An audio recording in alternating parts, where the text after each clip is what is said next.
సినీ నటి భానుప్రియపై తూర్పుగోదావరి జిల్లా సామర్లకోట పోలీస్ స్టేషన్లో ఫిర్యాదు నమోదైంది. చెన్నైలోని భానుప్రియ ఇంట్లో పనిచేసే బాలికను భానుప్రియ వేధిస్తున్నారంటూ బాలిక తల్లి ప్రభావతి పోలీసులకు ఫిర్యాదు చేశారు. వేతనం ఇవ్వకుండా వేధిస్తూ 1.5 సంవత్సరం నుంచి తమకు దూరంగా ఉంచుతున్నారని బాలిక తల్లి ఆరోపిస్తున్నారు. ఈ విషయంపై తాము భానుప్రియను సంప్రదించామని పోలీసులు వెల్లడించారు. ఆ బాలిక తమ ఇంటి నుంచి పెద్ద మొత్తంలో నగదు, ఆభరణాలు దొంగిలించిందని భానుప్రియ చెప్పినట్లు పోలీసులు వెల్లడించారు. ఏంటంటే బతుకుదేరు బాగోక భర్త లేక పెట్టవలసిన పరిస్థితి వచ్చింది సార్. వస్తే సంవత్సరం బట్టి నుంచి చేసిందండి. సంవత్సరం బట్టి నుంచి ఆన్లైన్ వాళ్ళు ఇప్పుడు తీసుకురావడానికి వెళ్ళాను సార్. మా పాప ఫోన్ చేసి ఇలా టార్చర్ పడేస్తున్నారు, ఇక్కడ కాల్ చేసి కొట్టారంట సార్. కొడితే ఆ నైట్ వెళ్ళాక పొద్దున వెళ్ళామండి మేము.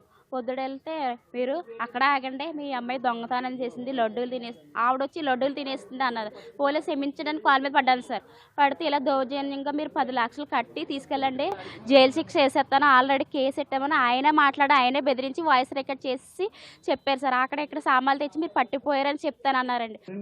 ఎంక్వైరీలో భాగంగా భానుప్రియ గారు అలాగే వాళ్ళ మా బ్రదర్తో కూడా ఫోన్లో ఒకసారి ఏం జరిగిందని విషయం అడిగితే, మా ఇంట్లో చెవిలీలు, బంగారం, గాజులు, నల్లపూసలు, అలాగే సుమారు 1,50,000 రూపాయల అమౌంట్, ఐప్యాడ్, వాచ్, కెమెరా ఇవన్నీ అప్పుడప్పుడు దొంగతనం చేసి దాన్ని మేము ఒకరోజు పట్టుకొని అడగగా మా మదర్కి ఇచ్చానని చెప్పడంతో ఐప్యాడ్, వాచ్, కెమెరా తీసుకొచ్చి ఇచ్చేశారు. రిమైనింగ్ కూడా ఇచ్చేయమ్మా, మీ మీద కేసు పెట్టడం మాకు ఇష్టం లేదని చెప్పి వాళ్ళు చెప్పడంతో సరే నేను ఇంటికి వెళ్ళి తీసుకొచ్చేస్తానని చెప్పి సామర్లకోట వచ్చేసారండి.